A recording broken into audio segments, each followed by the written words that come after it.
بسم اللہ الرحمن الرحیم۔ ناظرین السلام علیکم، میں ہوں آپ کا میزبان صابر شاکر وفاقی دارالحکومت اسلام آباد سے کچھ تازہ ترین اطلاعات اور اہم خبریں آپ سے شیئر کرتے ہیں۔ معاملات بڑی تیزی سے گھمبیر ہوتے جا رہے ہیں، اس میں کسی کو بھی 1% بھی شبہ نہیں ہونا چاہیے، اور چونکہ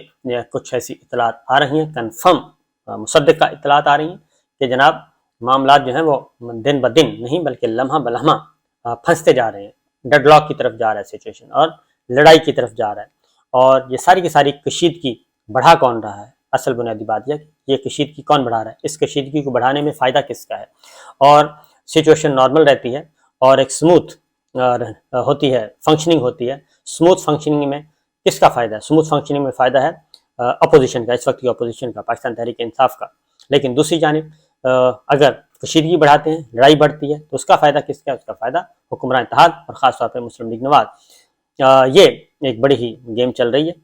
ودن 14 جماعتی اتحاد اور ودن مسلم لیگ نواز، یہ سارے کے سارے کام ہو رہے ہیں۔ لیکن اس سے پہلے آپ کو میں بتا دیتا ہوں کہ کشیدگی کہاں کہاں اور کیسے کیسے بڑھ رہی ہے۔ صورتحال اس وقت یہ ہے کہ شیخ رشید صاحب وہ جیل جا چکے ہیں ریمانڈ پہ اور جوڈیشل ریمانڈ پہ، لیکن انہوں نے عدالت میں اور جب ان کو عدالت میں پیش کیا تب بھی، اور جب عدالت سے باہر نکلے تب بھی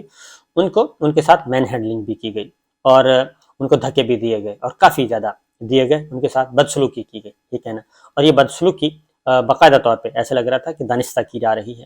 اور ان کی عمر 73 سال ہے، اور معمر ترین پولیٹیشین ہیں، سینئر ترین سیاستدان ہیں، کئی دفعہ وزیر رہ چکے ہیں۔ ان کے ساتھ آپ اختلاف کر سکتے ہیں، سیاسی اختلاف کر سکتے ہیں، نظریاتی اختلاف کر سکتے ہیں، لیکن وہ ایک بڑا نام ہے پاکستان کی سیاست کا، بلکہ پوری دنیا میں جانا چاہتا ہے، اور بالکل ان کی ایک مقام ہے۔ بہرحال وہ بھی اس جو تازہ ترین ایک سیاسی انتقام کا نشانہ بنایا جا رہا ہے، بدترین انتقام کا، اس کی لپیٹ میں وہ بھی آ گئے ہیں۔ انہوں نے پہلے انہوں نے اپنے وکیل کے ذریعے ایک بیان دلوایا، اور ان کے وکیل عدالت کی حکم پہ ان کو ملی اجازت شیخ رشید صاحب کو، شیخ رشید صاحب سے ملاقات کی، تو ان کے وکیل نے کل بات کر دی تھی، لیکن آج انہوں نے عدالت کے اندر ایک بات کر دی ہے، باقاعدہ چیز ریکارڈ پہ لے آئے ہیں، اور انہوں نے کہا ہے کہ مجھے یعنی کہ شیخ رشید صاحب نے کہا ہے کہ انہیں قتل کرنے کا منصوبہ ہے، اور یہ لوگ قتل کرنا چاہتے ہیں، اور انہوں نے الزام لگا دیا کہ وہ قتل ہوئے، تو یہ 5 لوگ نام ہیں، اس میں انہوں نے زرداری صاحب کا بتا دیا، رانا صاحب کا بتا دیا، اور غالباً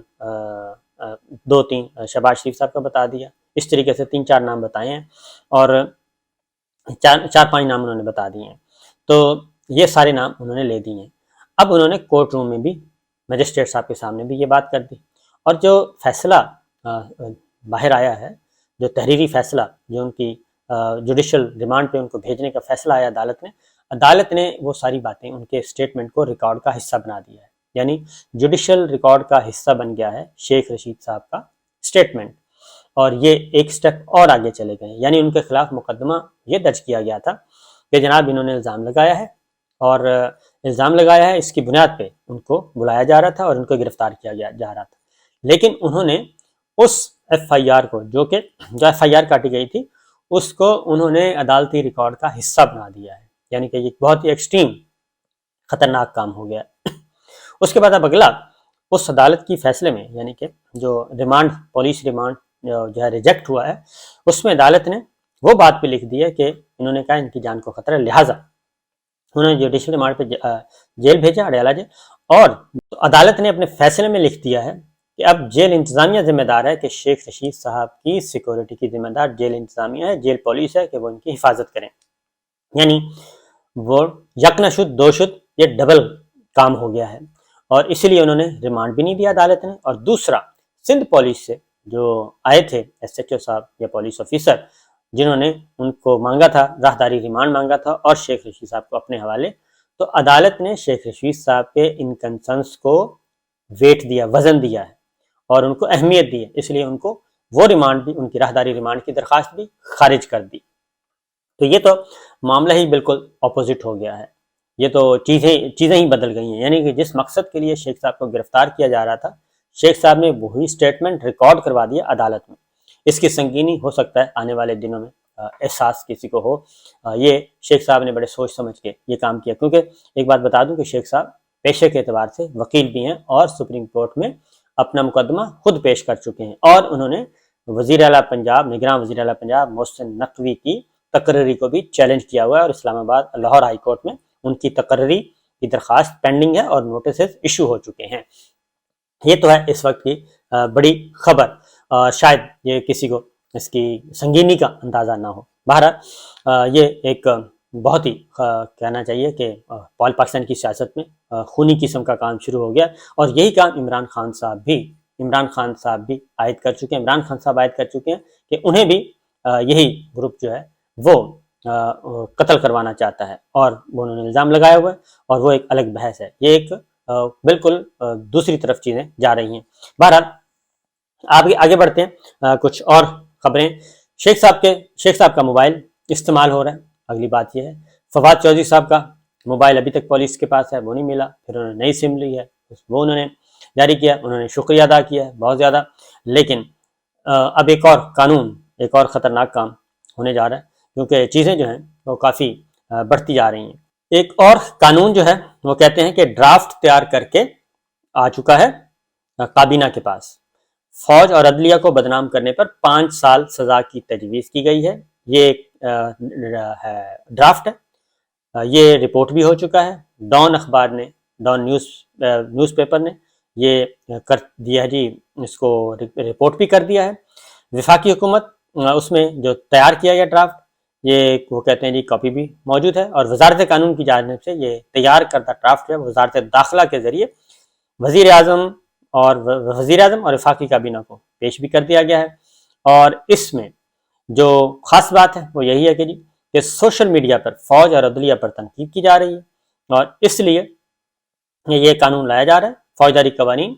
میں ترمیم کی جا رہی ہے، اور ترمیمی ایکٹ 2023 کا نام دیا جا رہا ہے اس کو، تعزیرات پاکستان 1860 میں۔ اس کو سیکشن 500 کے بعد 501 کی نئی سیکشن کی تجویز دی گئی ہے، جس کو ریاستی اداروں کے جان بوجھ کر بدنام کرنے اور تضحیک کرنے کا نشان کا نام دیا گیا ہے۔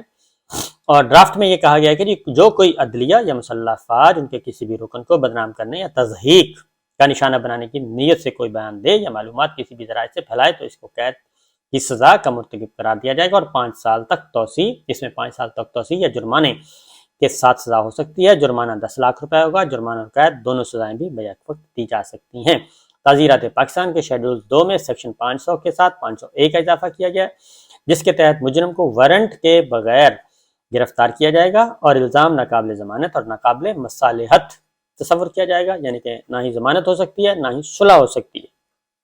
اور اس کو صرف سیشن کورٹ میں چیلنج کیا جائے گا، یعنی کہ میجسٹریٹ اور ایڈیشنل ڈسٹرکٹ اینڈ سیشن جج نہیں، صرف سیشن کورٹ میں سیشن جج صاحب سنیں گے۔ کابینہ کی سمری میں یہ بھی بتایا گیا کہ ریاست کے مخصوص اداروں کو حال ہی میں بہت بدنام کیا گیا ہے، اس لیے اس کی ضرورت محسوس کی گئی ہے، اور یہ کہا گیا کہ ذاتی مفادات کے لیے سائبر مہم شروع کی گئی، جس کا مقصد مخصوص ریاستی اداروں اور ان کے عہدیداروں کے خلاف اشتعال دلانا اور نفرت پھیلانا ہے۔ اور یہ بھی اس بل میں ہے جی کہ اس طرح کے حملوں میں ملک کے ریاستی اداروں کا استحکام، شہرت اور آزادی کو جان بوجھ کر داغ کیا جا رہا ہے۔ عدلیہ اور فوج کے عہدیداروں کو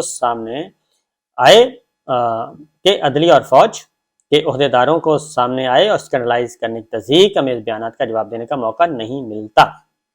اس لیے اس کی سزا یہ قانون بنایا جا رہا ہے۔ ڈرافٹ میں تجویز دی گئی کہ مجوزہ سیکشن کے غلط استعمال روکنے کے لیے کرمنل پروسیجر کوڈ کے سیکشن 196 کے تحت کسی بھی شخص کا